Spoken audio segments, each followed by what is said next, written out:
de volta com a Educadora em Entrevista. A gente fala um pouquinho a respeito das ações e do trabalho desenvolvido pela APAE aqui na companhia da Rose. Obrigado pela participação com a gente, Rose. Bom dia.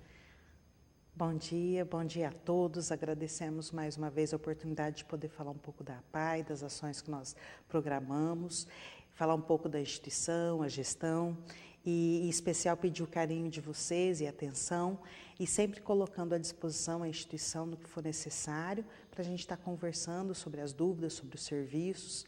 Qualquer dúvida é só ligar lá na APAE. Muito obrigada. Perfeito. Também com a Josiana aqui. Obrigado pela participação com a gente. Bom dia. Bom dia. Bom dia a todos, né? Agradecemos o convite, como a Rose falou, é muito bom a gente poder falar um pouquinho da pessoa com deficiência. Bom, Rose, vamos falar um pouquinho inicialmente da questão financeira, né? A gente tem visto aí a questão amarga que o país vem passando e sempre a gente nota que um termômetro nisso são entidades sociais. A gente vem acompanhando o trabalho que a APAE faz há décadas de tentar manter parte dos serviços de maneira autossuficiente, fazendo ações, fazendo promoções, mas a gente nota que, de fato, o período de crise agrava isso e mostra a dificuldade que não só a APAE, mas todas as entidades vêm passando no momento. Correto. Neste momento, a situação da APAE agravou mais ainda, quer dizer, só com relação à área da saúde, para vocês terem uma noção, nós estamos assim com uma pendência de 2 anos, que precisa ser regularizada. Nós temos assim um termo de convênio firmado com o município e que nesse termo de convênio está previsto um serviço para os casos graves, que é de responsabilidade do município. E nesse caso, desde agosto de 2015, veio uma inadimplência, quer dizer, a Secretaria passou por momentos difíceis e ainda passa, e que não foi possível colocar essa situação em dia. E agora nós estamos na pendência de uma orientação do Ministério da Saúde, em nível federal, para subsidiar o gestor a tomada de decisão. Mas, assim, a nossa principal questão e que precisa ser aprimorada assim, é o cuidado com as entidades, a definição de uma tomada de posição, porque a instituição, ela, na defesa das pessoas com deficiência que precisam de serviços contínuos, nós precisamos de recursos para manter esses serviços especializados. Então, nós estamos falando aqui de serviços de fisioterapia, de psicologia, de assistência social, de terapia ocupacional, serviços de medicina especializada do tipo genética, geneticista, neurologista, ortopedista, psiquiatria, então, assim, e entre outros. Então, são serviços contínuos que a pessoa ela precisa de terapias, de reabilitação diária. E esses serviços você não consegue de forma voluntária. Então, nós precisamos ter uma equipe especializada, coordenada, para que as pessoas tenham para que os usuários, no caso, tenham uma agenda programada de serviços, porque eles precisam de uma terapia contínua. Quer dizer, a deficiência, principalmente a intelectual, não é uma coisa que você encerra, parou, eu não tenho deficiência. Então, ela sempre vai precisar de um apoio, essa pessoa, ao longo do tempo, vai depender da necessidade dela, que às vezes em determinado momento da vida pode ser maior ou menor. Então, a instituição de atendimento especializado como a APAE, ela precisa ter um orçamento, um planejamento dos seus serviços, dos seus termos de convênio, tanto em nível federal, estadual e municipal, e isso ser respeitado, esse cronograma de pagamentos, de previsão, esse acerto que foi combinado, ser executado da forma como foi previamente conversado. Então, o que não acontece, o que a gente, assim, algumas áreas até são melhores administradas, outras não, precisa ser aprimorada a questão desse planejamento e execução, porque nós estamos sofrendo.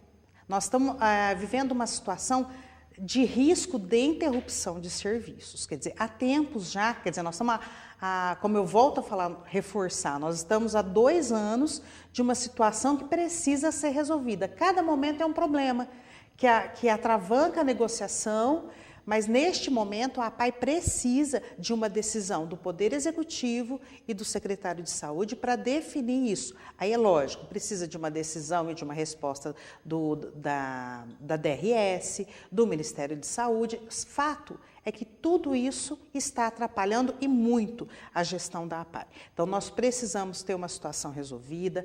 Inclusive, a diretoria está buscando o Poder Executivo para fazer um agendamento, porque isso é conversa de gabinete mesmo. Isso é uma conversa que implica em entender a situação do município, o município definir que serviço que a APAE que eles vão contratar com a APAE, que vai executar, né? Então tem que ter esse cuidado, tem que ter essa responsabilidade, porque senão vai prejudicar as pessoas. Então, assim, nós sempre buscamos as famílias para conversar, explicar a situação de risco e sempre pedir a defesa, a participação dessas famílias, inclusive acompanhando os diretores nas negociações, para realmente a gente poder fortalecer e a questão do respeito à pessoa com deficiência e de ser uma prioridade na política pública. Então, nós precisamos tratar essa questão de uma forma mais responsável, mais séria, porque se faz atendimento especializado também, né, com pessoas, com recursos, com infraestrutura, e no caso nós estamos falando de atendimento contínuo. Então isso é muito sério para nós. Sem dúvida. E de fato se percebe aí uma questão no campo, né, que engloba os cuidados com a deficiência, na área da saúde, na área social, enfim, tem um conjunto de segmentos que fazem essa cobertura. Correto. Na área da... Bom, a instituição como um todo, passam pela instituição aproximadamente 4.600 pessoas ano, passam por algum motivo. Então, na área da saúde, por exemplo, nós atendemos 550 pessoas mensalmente. Esses atendimentos dessas pessoas mensalmente geram quase 50 mil procedimentos ano. Então, nós estamos falando de recém-nascidos a idosos, a 110 anos, que nesse ciclo de vida todo vai mudando as necessidades. Então, a APAE, ela faz toda a parte da triagem neonatal, o acompanhamento do desenvolvimento dos bebês, orientação aos pais, vários testes para detecção precoce de deficiência, ou então a APAE vai fazer intervenção precoce para poder favorecer esse desenvolvimento dessa criança. Então, nós temos várias ações. Só dos recém-nascidos, a gente pode falar que passam pela instituição cerca de 700 pessoas, 700 bebês e suas famílias.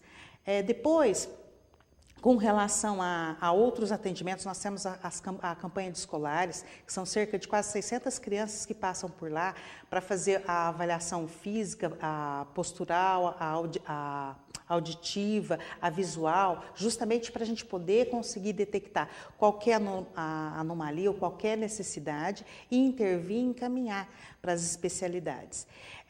Depois nós temos todo o processo de reabilitação, se for necessário, dependendo a deficiência. Nos convênios da área de saúde com reabilitação, nós atendemos pessoas com deficiência intelectual, física, auditiva, e encaminha para outros serviços de outra complexidade, no caso, ou faz parcerias com a HC, com outras empresas, para poder estar encaminhando de acordo com a necessidade de cada pessoa. Depois, na área da assistência social, nós fazemos os atendimentos ao usuário, a pessoa com deficiência, suas famílias. Nós contamos com o serviço de defesa de direitos, de autodefensoria. Depois nós temos a educação especializada. Na área de educação, hoje nós temos cerca de 85 pessoas no ensino fundamental, mais 8 pessoas na educação infantil. São alunos que necessitam de um atendimento multiprofissional, ou seja, professores especializados, profissionais da área de saúde que fazem e de assistência integrados, quer dizer, atende a pessoa de forma integral em suas necessidades. E são casos que não tiveram a condição, não podem neste momento estar na rede pública por justamente precisar desses vários atendimentos. Então nós estamos falando de um público que não pode ser atendido em outro serviço público neste momento e que ele conta com um serviço totalmente gratuito na instituição e que atende à necessidade do usuário e da família. Então, assim, são serviços mesmo, reitero a questão da especialidade e do conhecimento técnico que os profissionais devem possuir para poder atender essa diversidade de necessidades.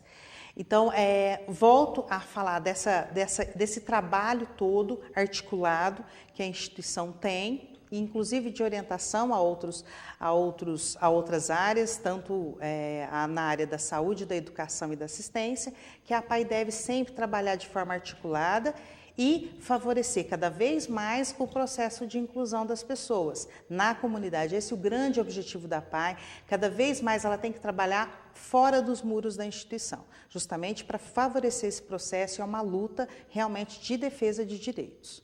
Perfeito. Josiana, hoje a gente pensa, né, sempre da atuação do psicólogo, mais na questão clínica, né, mas se esquece dessa ação também relacionada ao campo da assistência, que é uma atuação que a APAE está sempre diretamente ligada. Isso mesmo, Luciano. A psicologia, né, ela tem um campo de atuação diversificada e o papel do psicólogo na assistência social é fundamental, porque ele sai do setting para apoiar as famílias, os usuários, para ter o contato na comunidade. Esse papel é fundamental, porque juntamente com o assistente social, com a terapia ocupacional, é feito um trabalho amplo lá dentro da APAE. Então, a gente busca apoiar os riscos que aquela família tem por estar tendo aquela pessoa com deficiência dentro da casa. Então, o nosso trabalho ele é integrado nesse sentido, de atender o usuário, atender a família e apoiar dentro da comunidade conforme a necessidade dele, conforme a dificuldade. E essa dificuldade sempre é importante a gente trabalhar potencializando o que cada um tem de bom, cada um tem de melhor dentro de si. E a psicologia, ela, de comum acordo, assim, consegue apoiar, melhorar esse campo, porque às vezes a pessoa foca tanto na dificuldade que ela esquece de ver as potencialidades, a habilidade que ela, enquanto família, tem e o que o seu filho, o seu irmão, que está na sua responsabilidade, possui de bom naquele momento, né? Então é importante valorizar as coisas boas, que as dificuldades elas são vencidas. A cada dia a gente aprende muito com a pessoa com deficiência. Trabalhar com a pessoa com deficiência, a gente é surpreendido a cada momento, tá? Porque dificuldades todos nós temos. O que diferencia é que às vezes ele precisa de um apoio em algum sentido e que a gente está ali na APAE a cada dia se especializando para apoiá-lo. Perfeito. E de fato, né, uma questão pontual aí, não só de trabalho com o atendido, mas também com toda a família. Isso, a gente não pode esquecer, Luciano, jamais, que a gente trabalha na APAE não é somente com o usuário, mas com a família. Então a gente tem que estar convidando a família a participar. Lá na APAE a gente tem um trabalho com um grupo chamado Cuidando do Cuidador. O que é esse grupo? A gente mensalmente, a gente convida as famílias e os responsáveis. Por quê? A gente tem visto que lá na APAE, às vezes a gente pensa só no pai e na mãe. Hoje em dia, a gente tem visto que muitos estão envelhecendo. O nosso público também vai envelhecer e fica, às vezes, os cuidados, Luciano, não é só com o pai ou a mãe. Tem muitos usuários hoje que estão na responsabilidade de um irmão, de uma irmã, e que, às vezes, precisa desse apoio para minimizar essa sobrecarga. Então, com esse grupo Cuidando do Cuidador, a gente promove mensalmente discussões, reflexões, relaxamentos. Por quê? Cuidar é uma função que está ali no dia a dia e que, com mais amor que você tenha no seu familiar, na pessoa com deficiência, ela demanda uma energia muito grande. E o que a gente pode lá na APAE estar oferecendo para minimizar essa sobrecarga, a gente está sempre proporcionando situações diferentes para que eles possam comparecer lá, para que eles possam também fazer parte do nosso público, né? Porque o público nosso não é somente o usuário, mas a família também. A comunidade também a gente convida, a gente faz atividades externas para estar também proporcionando esse contato, sabe, essa inclusão. Então, é muito importante essa parte integral mesmo. Também você trabalha com a questão da oficina de sentimentos. Eu queria que você falasse um pouquinho a respeito disso. A oficina de sentimento, como eu te disse, né, a psicologia dentro da assistência social, ela sai de dentro de uma sala para estar atendendo somente o indivíduo de forma única. Então, o que acontece nessa oficina?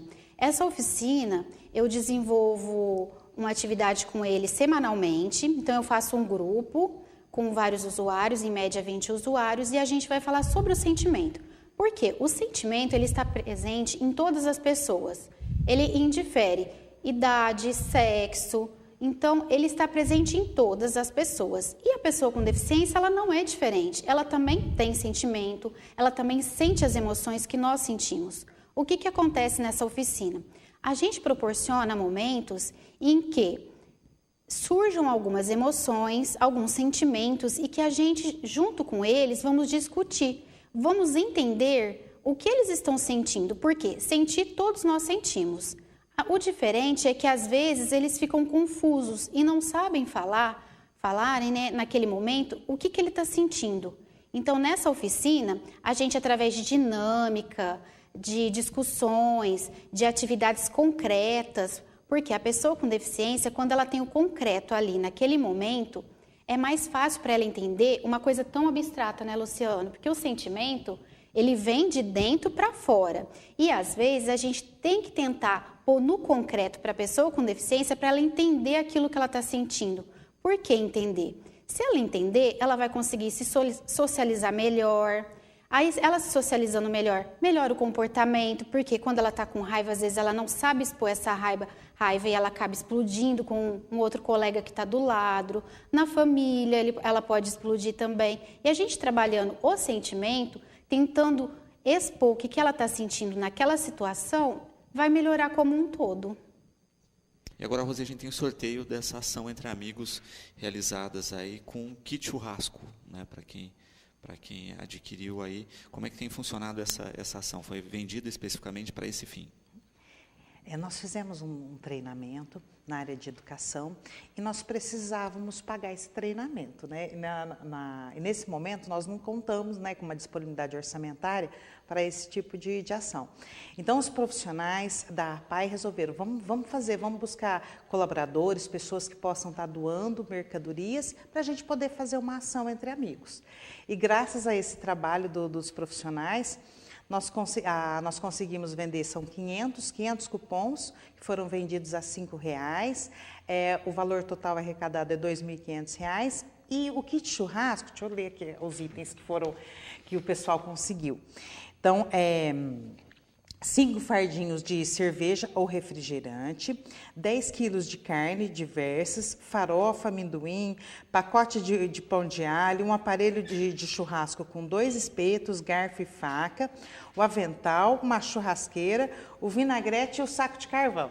Então vai ser excelente, um excelente kit para estar comemorando, né? E graças a várias empresas que nos ajudaram. Deixa eu listar aqui o pessoal que ajudou. Então, foram o Noca, o Açougue do Cunha, a Casa de Carnes Xavier, o Hélio Donizete, a Neuza Dalseco, Moi, a Cida Andrade, a Silvia Costumes Presentes, o João Bosco Marques e a Fecularia Zei. E são essas as empresas que colaboraram com esse kit. A pessoa, o ganhador, ele vai retirar as mercadorias amanhã, na sexta-feira, na sede da APAE, a partir das 14 horas. E aí, ele vai poder escolher a marca da cerveja e também, se às vezes não quiser a cerveja, pode estar trocando por refrigerante. Perfeito. Bom, vamos ao sorteio aí, né? Quem colabora com a gente aí é o Josemir. E o nome do aluno é? Eduardo. Então, o aluno fazendo o sorteio aí para a gente. Tirou o cupomzinho. Josemir vai mostrar para a câmera e fechar. Vamos tentar ler aí. Irani Alves leva aí o kit churrasco, tá certo? Da ação entre amigos da APAE. Parabéns para a Irani aí que leva esse kit. E graças a essas ações, né, Rose, a gente percebe a possibilidade de estar continuando desenvolvendo um trabalho, graças a pessoas como a Irani aí que faz essa diferença, e que contribui e que permite que a APAE continue realizando as suas atividades e desenvolvendo atividades cada vez mais amplas. É isso sim, Luciano. Essa, né, é uma das atividades. Além disso, nós temos toda uma programação de eventos, arrecadações feitas durante o ano. Então, recente, nós tivemos a questão do leilão. Nós tivemos agora, nesse momento, nós estamos com uma ação de venda de bilhetes para concorrer a um carro que ele está demonstrado lá no Posto São Paulo. É um Mobi. É um Fiat Mobi, 2017-2018. O valor do bilhete é R$20. O sorteio vai ser dia 16 de dezembro, pela Loteria Federal. Então, nós fazemos ações de ligar nas residências. Temos algumas empresas que já possuem os bilhetes à venda. E também, se as pessoas estiverem interessadas, liga na APAE no 3661-6000. Peça o seu cupom, entre em contato com os profissionais, enfim, essa arrecadação é muito importante para nós. Como eu disse, quer dizer, o serviço da APAE, ele é contínuo, ele é diário. Então, nós precisamos de ter essas ações, porque elas vêm cobrir o déficit que a APAE tem, e nós precisamos deste orçamento, nós contamos com o resultado dessas promoções. Na verdade, nós temos todo o serviço programado já para o ano, então nós precisamos desses recursos. Já está no nosso plano de trabalho fazer essas promoções, essas mobilizações e, além disso, quer dizer, quando acontece o não cumprimento dos prazos de convênios firmados com os órgãos públicos, nós temos também que repor esse buraco que fica no nosso caixa. Então, nós precisamos desses recursos financeiros, são fundamentais para pagar os serviços diariamente, porque lá todas as pessoas são atendidas e muitas das famílias não têm a condição de pagar esse serviço especializado e contínuo. Então, nesse caso, neste momento, essa promoção, nós temos também a campanha na verdade, nós chamamos de cota premiada, que a pessoa também, ela contribui com R$20 mensais e concorre a sorteios mensais de R$1.000, o primeiro prêmio, e depois mais 4 prêmios de R$100. Mensalmente, nós fazemos isso, ela adquire uma cota que vai concorrer a prêmios. Né? Uma forma de estar incentivando e agradecendo as pessoas que colaboram. Então, essas ações, principalmente essa ação também, que é mensal, ela faz com que nós tenhamos uma arrecadação mês e que nós possamos pagar os serviços que são executados aos profissionais especializados. Então, que vão favorecer diretamente a pessoa com deficiência. Então, é fundamental vocês participarem. A APAE precisa deste recurso, precisa de vocês. Uma das formas, às vezes, assim, cada pessoa ela pode personalizar, contribuir da melhor forma. Nós temos pessoas que colaboram com trabalho voluntário, participando de promoções e eventos, participando da gestão da APAE, seja com ideias para reduzir custos, buscando recursos materiais em empresas e parceiros para suprir a necessidade que nós temos, na verdade. A APAE é como se fosse uma grande casa, né? O que a gente gasta na casa da gente, a APAE também ela precisa desses materiais, seja na alimentação, seja de custeio, seja na parte de material pedagógico, material de enfermaria, material de odontologia, a parte toda de fraldas, cuidados com curativos. Então, nós temos todo um rol de mercadorias que a APAE também precisa. Então, por favor, entre em contato com a APAE. Nós temos essa lista de possibilidades, entre no site para conhecer mais sobre as necessidades da instituição. Então, nós pedimos a participação de vocês na gestão da APAE. Nós precisamos, a APAE precisa de vocês. Então, vocês planejem da melhor forma. Qual é a forma mais adequada que atenda, né, que você tem condição de tá executando? E aí nós vamos fazer esse plano de responsabilidade social com a APAE. Então, o nosso pedido sempre, entre em contato, qualquer reclamação com relação ao serviço, qualquer orientação, qualquer contribuição, seja informativa, é fundamental para nós. Então, nós precisamos de vocês sempre. Então, neste momento, inclusive, eu estava falando lá dentro da APAE, né, das grandes dificuldades hoje que a gente tem. Então, recentemente, já no começo de agosto, A Carminha, ela esteve, né, representando a federação como um todo, defendendo o direito das quase 22 mil pessoas atendidas somente na área de educação no estado de São Paulo. E a Carminha, ela foi defender esse direito junto ao governador do estado, no sentido de que, por exemplo, só na área de educação, gente, nós estamos 4 anos sem reajuste. Quer dizer, como é que você vive, imagina você com um salário defasado 4 anos e as coisas subindo, né? Mensalmente nós sentimos isso, e assim é lá na PAI. Então, por exemplo, nós recebemos um per capita de 3.500, quando que o per capita de uma escola especializada é cerca de quase 10 mil. Então, realmente é uma defasagem muito grande, que está quase R$500 mil por ano, essa defasagem. Então, nós estávamos inclusive pedindo aquilo que é direito da instituição, que inclusive está escrito no termo de colaboração nosso, que pelo menos deveria ser o valor do Fundeb. E quando que não está sendo cumprido a questão legal, minimamente isso. Então, na verdade, o governador acolheu a presidente da federação e a Carminha, entendeu como sendo justa o pedido, e ele iria fazer interferência junto ao secretário de Educação, Dr. Naline, para realmente poder amenizar essa situação e fazer algum reajuste. Porque precisa, nós fizemos um trabalho na Assembleia o ano passado, não foi possível alterar o orçamento do Estado, então ainda o pedido mantém, quer dizer, as APAES do Estado precisam de realmente esta revisão do termo de convênio para que possa executar. E mesmo porque a política toda da educação foi alterada. Nós vamos atender os casos graves, como eu disse, né? E para isso precisa de recurso para pagar o profissional especializado, para manter os materiais mínimos para poder manter uma escola funcionando. E uma escola especializada. Então, é necessário essa reivindicação, esse cumprimento por parte do governo do estado e respeito a todos os 22 mil pessoas atendidas em todo o estado. Tem ainda uma outra questão, que a política da assistência social também, ela precisa ser revista. Nós temos um convênio que, só para vocês terem uma ideia, nós estamos há 17 anos sem reajuste.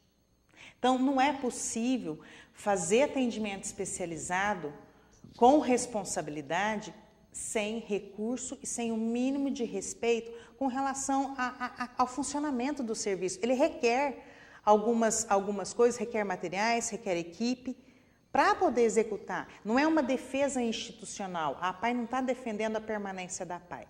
A APAE está defendendo o direito da pessoa com deficiência ao acesso ao serviço digno que precisa ser dado. Por acaso, a APAE é uma prestadora de serviço. Neste momento, nós estamos fazendo a defesa do direito da pessoa com deficiência de ter acesso sempre a um serviço contínuo de que ela necessita. A respeito da questão do grupo cuidando do cuidador. Né, Josiana, a gente sabe da importância do cuidador na vida, né, dos atendidos, só que a gente sabe também da carga que o cuidador recebe. Então, Luciano, conforme eu havia falado, a família ela é peça fundamental no trabalho da PAI. Então, esse momento de cuidar, o momento dele ir lá na PAI, não para falar do seu filho, do seu irmão, do seu pai que frequenta diretamente o serviço, mas para estar cuidando dele também. É um momento que a gente convida eles para poder participar, para cuidar deles. Por quê? Às vezes a gente cuida tanto do outro que a gente acaba esquecendo de cuidar de si.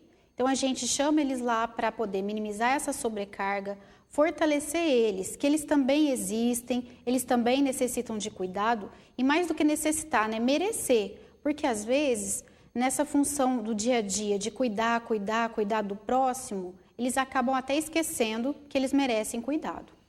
Perfeito. Também um programa importante aí, que é o da autodefensoria. Isso, Luciana, a gente não podia deixar de falar do grupo de autodefensoria. O que é esse grupo de autodefensoria? Que é um programa que acontece nas APAES. É um movimento apaiano. É um movimento que ele vem para a gente empoderar os usuários. Por quê? Como a Rose havia falado da defesa de direito anteriormente, né, da necessidade de todo mundo ver que a pessoa com deficiência ela tem direitos. Não é simplesmente, né, eu preciso atender e não tenho esse direito. Eu tenho um direito, ele tem lei e tudo mais. Mas o mais importante do que eu, a Rose, vir aqui falar é a gente empoderar os próprios usuários, as próprias pessoas com deficiência, para elas começarem a ter voz, para elas começarem a falar por elas mesmas, o direito que elas têm, a entender melhor o que é papel seu. Então, a gente começa com esse programa, ele também acontece de forma mensal, alguns usuários participam para estar discutindo temas como eles se identificarem enquanto cidadão, eles poderem ver o que eles têm direito, eles poderem fazer escolhas por si próprio. Por quê? Às vezes, as pessoas falam, a pessoa com deficiência ela não tem o direito de escolha, eu que tenho que escolher por ela não sabe escolher, ela tem o direito de escolha, ela tem potencialidade, ela sabe o que ela quer. Às vezes as pessoas esquecem que elas estão ali e que elas têm essa capacidade. Então, esse programa de autodefensoria, ela vem fomentar na própria pessoa com deficiência, que ela tem capacidade.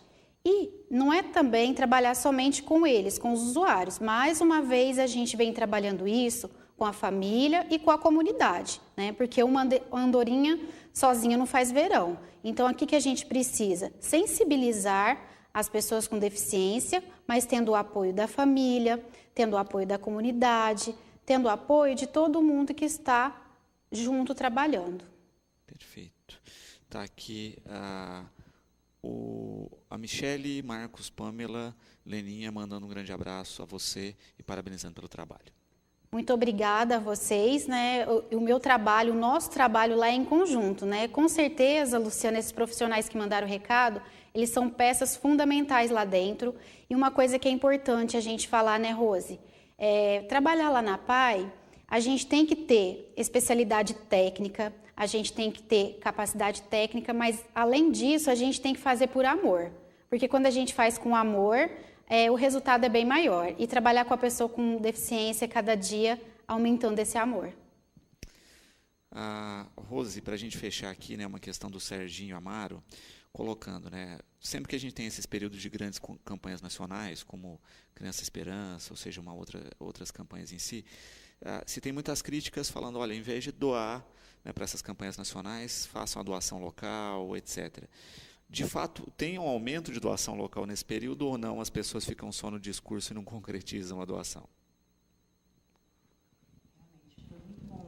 Muito bem lembrado pelo Sérgio, uma colocação muito feliz, que realmente isso acontece. Quer dizer, Batatais é uma cidade diferenciada, ela tem instituições muito sérias, que aplicam corretamente os recursos, que atendem pessoas que precisam realmente dos serviços. Então, assim, e nós temos a facilidade de acompanhar este serviço, de ser, inclusive, uma pessoa, de fiscalizar onde é que o recurso está sendo aplicado. Então, aqui nós temos esse acesso, as entidades elas estão de portas abertas todas para receber a visita, para receber realmente essa ajuda, esse apoio mesmo, no sentido de sugerir, no sentido de participar da gestão, enfim. É importante a participação de todos. Nós pedimos que realmente as pessoas colaborem com as instituições de Batatais, aplicando no usuário, na pessoa de Batatais.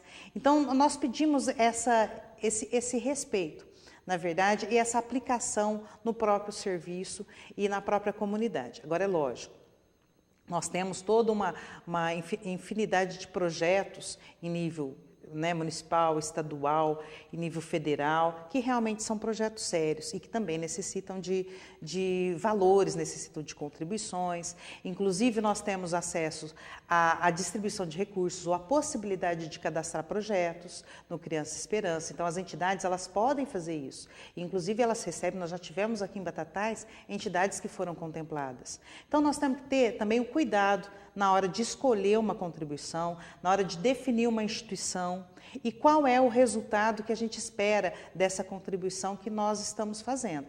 Então, esse cuidado é necessário sempre, em toda e qualquer doação que a gente gente for destinar. Afinal de contas, é um recurso que nós produzimos, é um recurso financeiro suado e que nós tem que ter esse cuidado e essa responsabilidade. E aqui em Batatais nós temos entidades muito sérias que desenvolvem um excelente trabalho e que são merecedoras também da contribuição.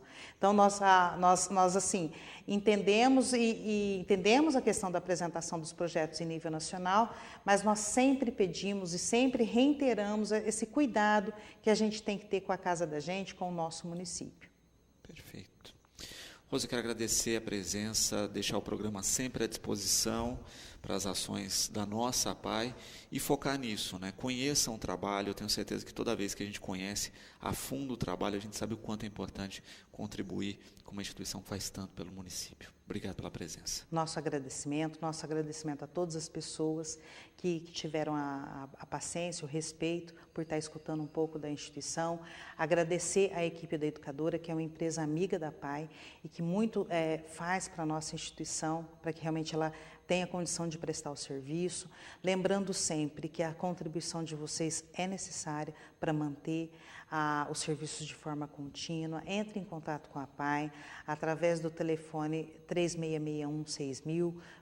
Vamos encontrar uma possibilidade de estar ajudando, seja no trabalho voluntário, recursos materiais, recursos financeiros, articulação com o seu vizinho, com a empresa, com a rede de colaboradores que você tem condição de mobilizar. Então, dá para fazer mais, dá para a gente se programar, dá para fazer uma ação de forma contínua e escolha com responsabilidade a instituição que você vai colaborar, porque realmente a gente tem condição de melhorar a situação das pessoas, dos usuários de Batatais e, entre elas, quer dizer, a APAE de Batatais, espero que esteja também sempre no pensamento de vocês em respeito à pessoa com deficiência do nosso município. Então, colocamos sempre à disposição a nossa instituição, estamos de portas abertas e lembrando sempre que a APAE, ela, além de fazer o serviço especializado de habilitação e reabilitação, ela é um serviço de prevenção. Então, entender sempre que os serviços disponibilizados pela APAE, quando ela faz uma campanha preventiva junto aos escolares, quando ela faz todo o exame do pezinho, uma triagem neonatal, é com esse objetivo. Então, sempre acolher os serviços de uma forma com um olhar de prevenção, isso é fundamental. Perfeito. Josiana, obrigado pela participação com a gente, o programa está sempre de portas abertas. Obrigado, Luciano, obrigada a todos da Educadora e reforçando esse convite da Rose. Vamos lá na APAE, conhecer o nosso trabalho de perto, conhecer a pessoa com deficiência de perto, né? Participar junto com ela, ver como que ela é capaz. Então, o convite continua aberto, tá bom? Obrigada. Perfeito. Bom, no próximo bloco nós vamos falar um pouquinho de cultura portuguesa. Voltamos já. De volta com o Educador Entrevista, sexto bloco. A gente fala um pouquinho de cultura portuguesa agora no programa, na companhia do Juninho Rio. Obrigado pela participação com a gente. Boa tarde. Boa tarde, Luciano. Eu sempre agradeço. É um prazer muito grande estar aqui e muito obrigado pelo convite. Também com a Carolina. Obrigado pela participação com a gente. Boa Obrigada, tarde. eu. É um prazer estar aqui. Bom, conversava no intervalo com a Carolina. Não é a primeira vez de Brasil, mas é a primeira vez na nossa região. Sim, e estou a gostar bastante. É muito diferente do que eu já conhecia e estou a gostar muito desta realidade do Brasil. Perfeito. Está há 3 anos já, né, no eixo Brasil-Portugal, Juninho. A gente sempre fala da questão das diferenças culturais, dessa ação, e dessa vez, com a Carolina junto aqui também, é interessante também essa visão do olhar de fora para cá, né? Sim, essa perspectiva que a gente tem vinda de uma pessoa de fora, analisando as coisas, é sempre uma visão diferente, uma visão melhor, uma visão com uma compreensão melhor. Eu estou há 3 anos lá, a visão que eu tinha de Portugal, antigamente eu já conhecia Portugal, mas a visão que eu tive é completamente diferente. A visão que as pessoas têm do Brasil de fora, as pessoas que nunca vieram aqui, é muito diferente das pessoas que já vieram. Eu tenho uma amiga que morava perto de onde eu vivia, e ela veio visitar o Brasil e ela foi me fazer algumas perguntas. E ela falou, como que eu faço com o celular? Como assim? Eu falei, não, como que eu faço se eu quiser ligar para alguém? Eu falei, você pega o telefone e liga. Ele falou, mas ninguém vai me roubar? Então, é uma concepção que as pessoas têm que acaba... Enfim, preconceito existe em todo lado, né? É uma visão, é um conceito que as pessoas têm antes de analisar de fato a realidade. E estar aqui com uma visão de fora e aprender novamente a ver o Brasil é maravilhoso. Perfeito.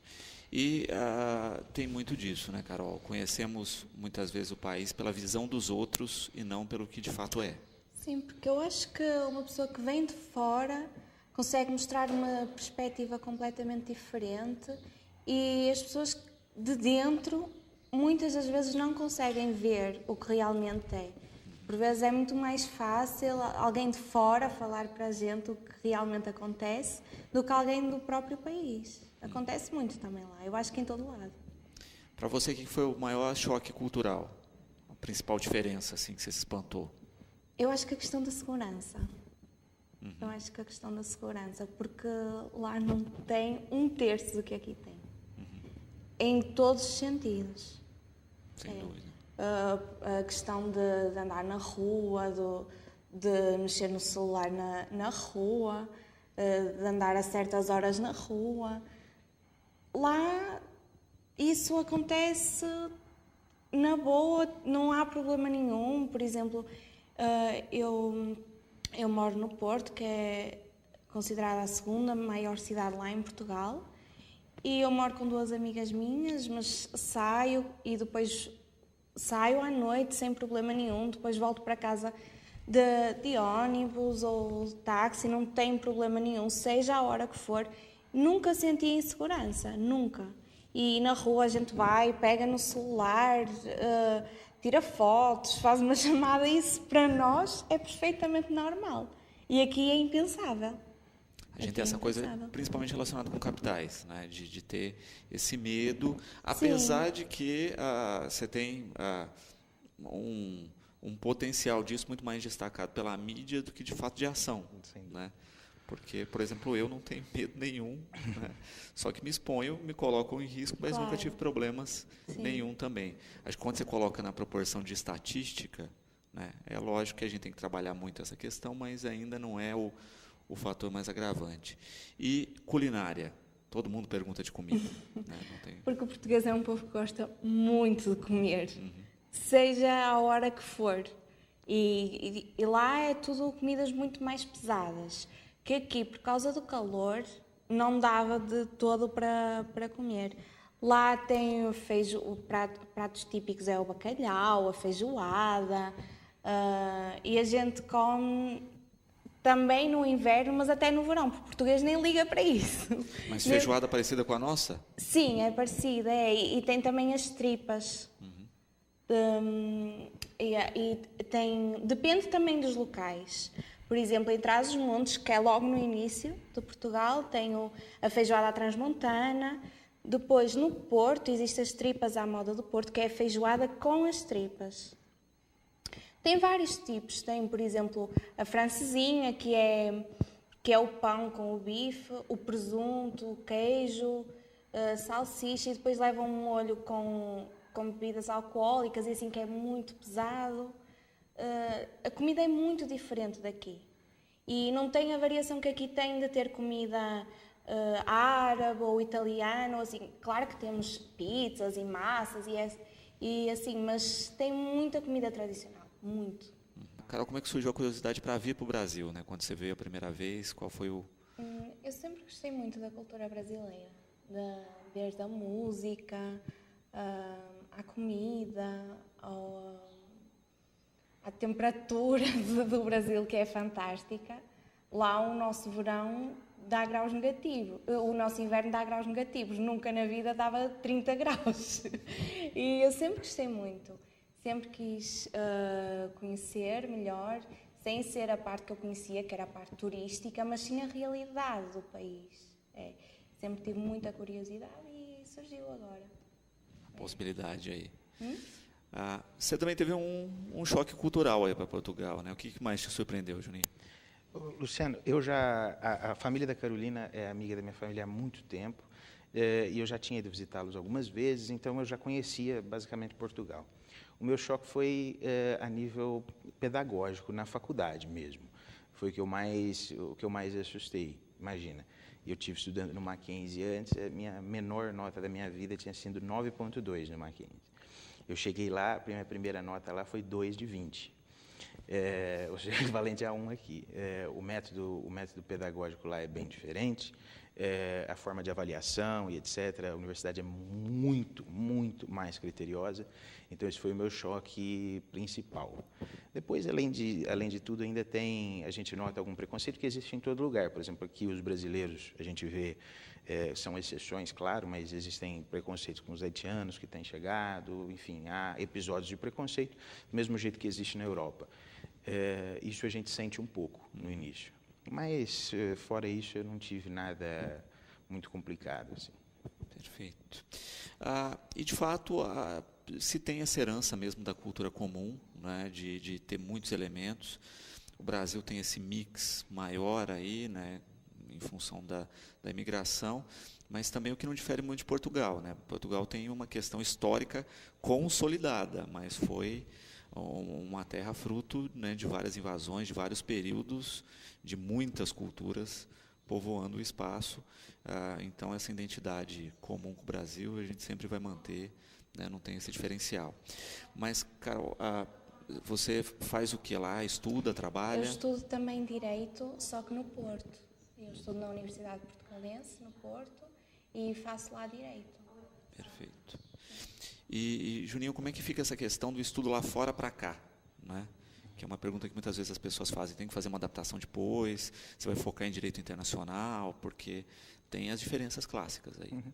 E assim, eu falo por mim e falo para quem tiver interesse de estudar lá. Quem tiver interesse de estudar direito ou tiver interesse de estudar fazer outro curso fora. Direito é uma questão peculiar, ou seja, qualquer curso que a pessoa for fazer lá, ela precisa de uma validação aqui no Ministério da Educação. Essa validação dos cursos, Luciano, ela existe, se apresenta uma documentação, enfim, o currículo escolar e todos esses pontos da faculdade que você cursou lá, junto ao MEC pleiteia a validação do curso aqui, a revalidação do curso aqui, e consegue exercer atividade profissional remunerada aqui no Brasil. Bom, essa revalidação ela ficou muito mais fácil, porque há 2 anos atrás, se eu não estou enganado, o MEC abriu uma nova modalidade de revalidação, que é, vamos supor, se eu chegar para revalidar o meu diploma hoje, existem pessoas que já revalidaram o diploma de Direito em Coimbra, no Brasil, e durante o período de 5 anos da última revalidação do mesmo diploma, a revalidação é automática. Então, eu já consigo revalidar automaticamente o diploma. Porque antes era feito caso a caso, pessoa a pessoa, com o mesmo currículo, a mesma universidade. Exatamente. Que é um absurdo. O que não fazia sentido nenhum. Né? Essa evolução já é grande. O segundo ponto que me questionam muito é, o direito lá não é diferente do direito aqui no Brasil? Bom, eu respondo simplesmente com, olha, depois de 1988, nós tivemos uma alteração da Constituição. Se advogado e se estudante bacharel em direito se baseasse somente em leis, não existia advogado depois de 88, porque alterou a Constituição, os de trás não serviriam para nada. E é exatamente o contrário, porque eu estudo direito e não o estudo das legislações vigentes. Né? Então, além dessa questão filosófica que existe ainda a questão legal. O curso que eu estudo lá, eu fiz parte da primeira turma de licenciatura em Direito em Coimbra de brasileiros. O curso que eu estudo lá, ele vem através de uma parceria, de um acordo internacional entre o Ministério da Educação português e brasileiro. Ou seja, per si já há uma revalidação completa. Além disso, ainda há o fato de que qualquer advogado brasileiro pode atuar em Portugal se pedir a conversão da carteira da Ordem dos Advogados do Brasil para a portuguesa e vice-versa.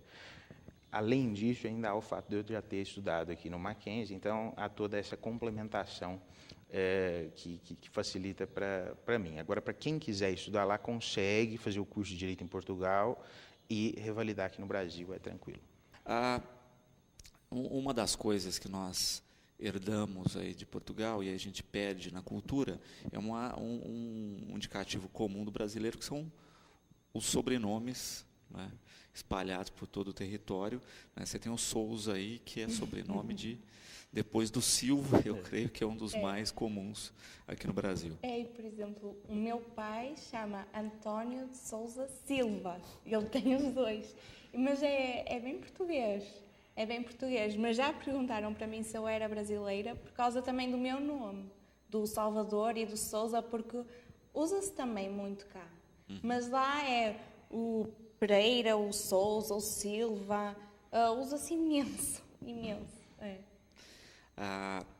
Geograficamente, né? Você falou que está na cidade do Porto. Sim. Para quem não conhece, né? Para um referencial, é uma grande cidade. É, mas comparado com o Brasil não tem nada a ver, porque para as pessoas terem um pouco de uma ideia, no Brasil o número de desempregados dá um total de 14 milhões. A população inteira de Portugal dá uns 11 milhões. Não tem... É o oposto daqui. Para atravessar Portugal de uma ponta à outra de carro demora umas 8 horas. E isso nós fazemos aqui na boa de uma cidade para a outra. Não tem comparação. Lá é assim, a cidade maior é Lisboa, que é a capital. Depois tem o Porto e eu moro até a 30 km do Porto, que é Penafiel, que é uma cidade assim com batatais, e agora eu mudei para o Porto para estudar Direito. Mas a dimensão é muito pequena em comparação ao Brasil. Nem tem comparação. A gente compararia mais a um estado do que ao país todo. Sim. Né? Mas também é isso, né? São poucos os países que têm dimensão continental e que têm essa característica.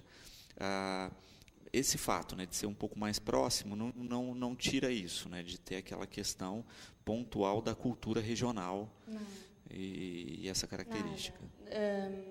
Desde os costumes, à forma de falar, lá tem um sotaque muito acentuado em várias regiões, mesmo palavras que são ditas de forma completamente diferente de uma região para a outra.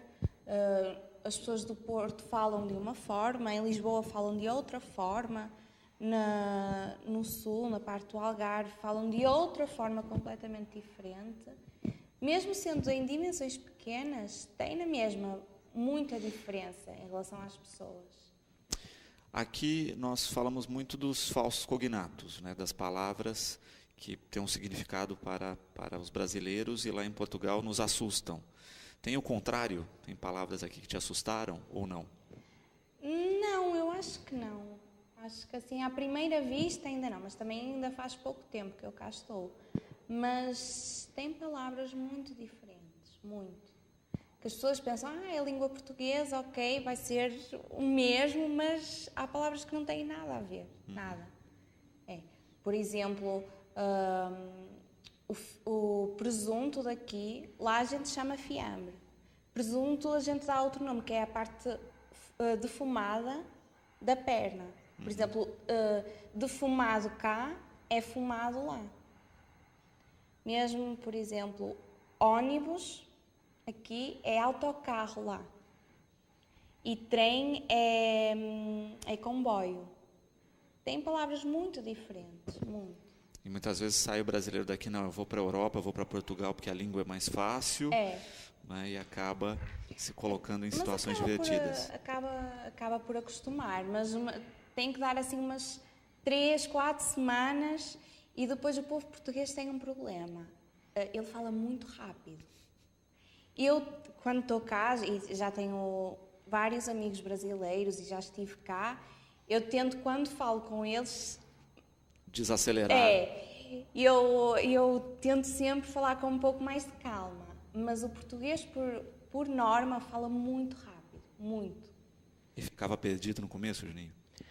Olha, as aulas no começo eram um pouco complicadas, imagina. O professor Justifica o 2. Rápido, era complicado. O professor falando rápido, você tem que copiar rápido. O professor, uma coisa que você não está entendendo, é complicado. Mas depois acostuma. Um tempo, assim, sei lá, umas 3 semanas, é fácil acostumar. Mas que são coisas que a gente percebe também aqui dentro do Brasil, né? Por exemplo, tem regiões como Pernambuco, né, que às vezes a gente não consegue entender devido ao sotaque e agilidade de fala. A gente acaba ficando meio perdido na conversa aí. E você teve essa questão, né, de viajar por vários locais do país, Sim. com sotaques diferentes, com cultura diferente, que também dificulta um pouco. Depende também, porque assim, mesmo aqui dentro, há locais em que os costumes de um local são diferentes de outro. E isso acontece também lá em Portugal. O que a gente às vezes acha correto aqui, que se costuma fazer aqui e que é o mais sensato, lá não. Lá não tem isso. Há costumes completamente diferentes e que divergem muito, de cá para lá. Perfeito. Quanto tempo fica no Brasil dessa vez? Dessa vez até dia 16, 17. Então Já estou desde dia 21. Vai pegar um pouquinho de festa de San Genaro aí no pacote. Vou, mas ainda vou viajar um pouco ainda pelo Brasil. Não vou ficar sempre em Batatais, ainda vou viajar um pouco. Quais os planos aí? Vai conhecer regiões que ainda não tinha visto? Sim, aqui perto e também vou em Brasília. Para já é aquilo que eu estou a planear fazer. Aí Brasília tem que ter muito cuidado. Aí não é só com o Já celular, é com a conta corrente, não assine nada em Brasília. Cuidado com manifestações, aí você corre realmente risco. Já sei. Juninho, quando volta para Portugal agora, a gente também tem essa questão de calendário escolar completamente diferente do que nós estamos habituados. Agora as férias em Portugal são férias de verão lá, como lá é o período do verão agora. Minhas aulas começam dia 18 de setembro, mas eu volto dia 11. No dia 11, é meio complicado viajar em 11 de setembro de avião, mas dia 11 eu vou para lá. Perfeito. Nessa jornada aí, né, eu acho que tem esse dado muito interessante, que é a questão de forjar, de fortalecer amizades, né? A troca cultural é tão rica quanto a do estudo, e eu acho que vale extremamente a pena também nesse sentido. O mundo está cada vez mais globalizado, né? Eu tive falando isso com alguns professores que me perguntaram sobre o mercado de trabalho, e eu estava falando exatamente isso. A troca cultural, o conhecimento que a gente adquire lá não é só o conhecimento que a faculdade nos exige, que já é muito, mas além disso é uma visão de mundo completamente diferente, é compreender as coisas com um olhar diferente, e isso é uma evolução que não tem preço. Sem dúvida. E que nos coloca também num outro patamar aí disso, né? de olhar diferenciado.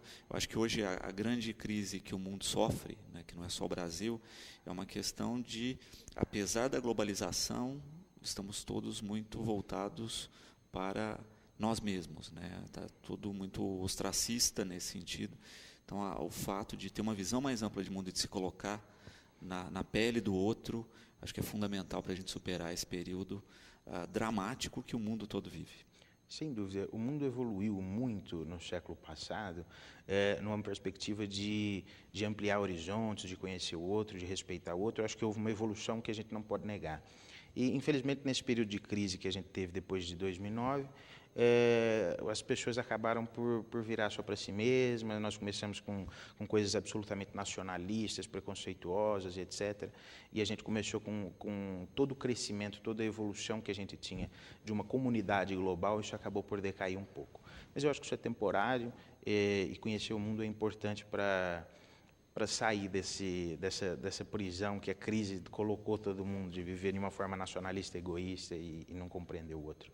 Compreender diferenças é essencial para a vida. A Heloísa com uma questão interessante aqui, né? Se você tinha o hábito ou conheceu o Brasil pela visão das novelas brasileiras que são exibidas em Portugal. Sim. Assim, lá em canal aberto, só uma televisão está a transmitir novelas brasileiras. Mas tem vários artistas portugueses que estão a vir para cá para estudar.